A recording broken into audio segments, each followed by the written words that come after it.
And welcome to a new edition of The Screen Team on today's Talk 930 KWOC, brought to you by Poplar, Bluff Drywall, also Fearless Social, and our friends over at Whitworth Gift Chest Jewelers, where Walmart is next door to us. Usually we have a trio of folks in here today, but just a duo.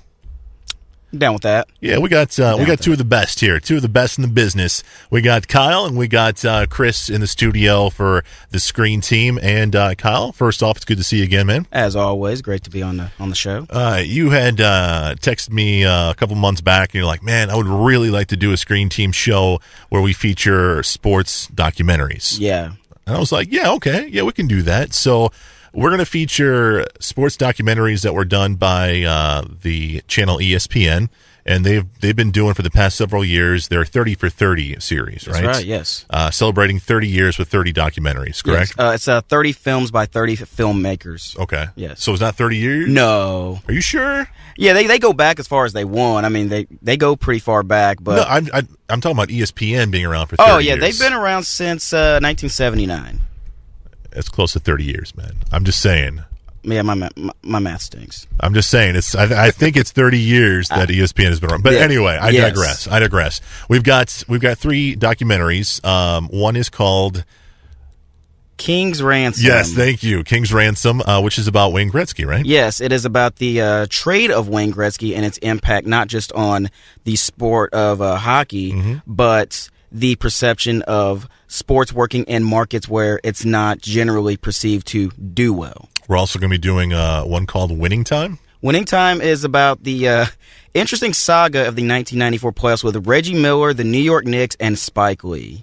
And our final one is the Pony Excess. The Pony Excess. This was actually the very first one I saw. It will cover the cheating scandal of Southern Methodist University football in the 70s and 80s. And as you come to find out later, it just didn't involve them.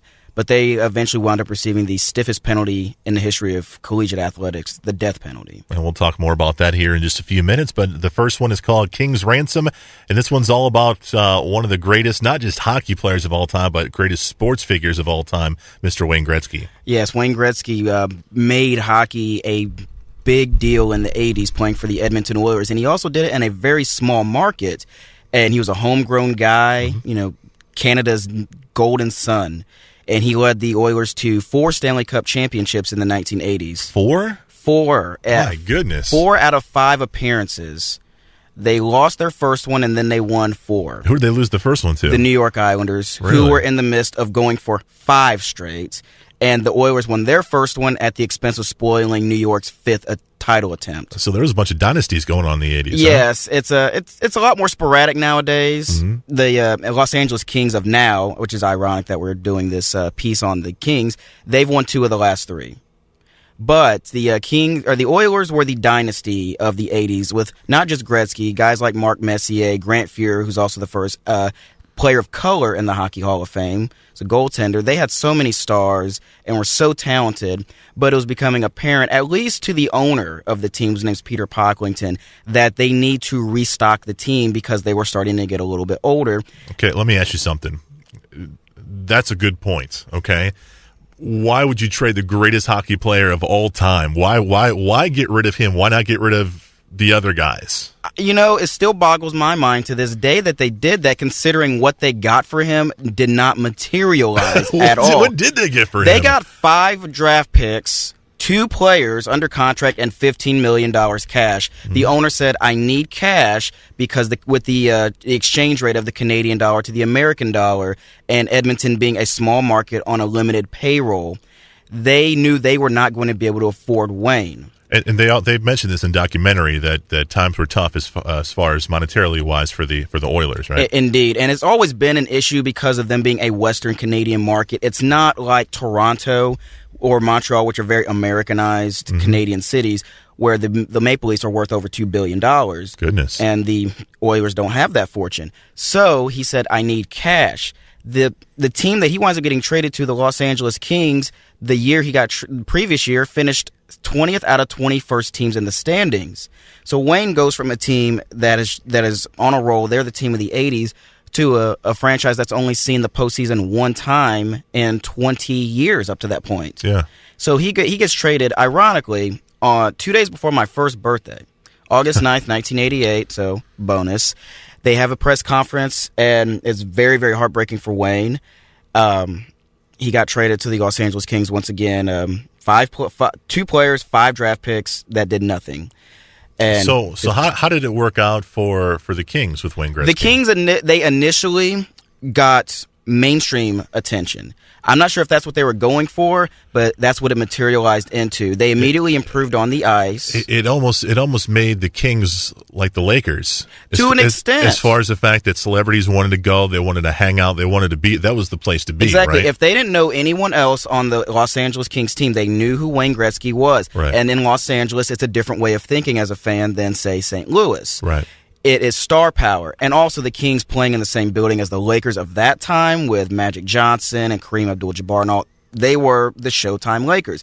You couldn't win. So that was another way to make themselves relevant. They get Wayne. Their ticket sales went through the roof, obviously. And it proved in the long run, you can sell hockey in warm weather cities, so to speak. Mm-hmm. And now you look, for anyone who listens to the Screen Team that are hockey fans, you look at where the league is now. You have 3 teams in California. Of course, everyone knows the Mighty Ducks. Duh. You have a team in Dallas, Texas. Do you still have one in Phoenix? Is that one still there? They moved. It's in Glendale. They're now called the Arizona Coyotes. It sounds dumb. Really? Because they don't play in Phoenix. They've been playing in Glendale for over a decade, but I digress. You have all these cities like Nashville. There's 2 teams in Florida.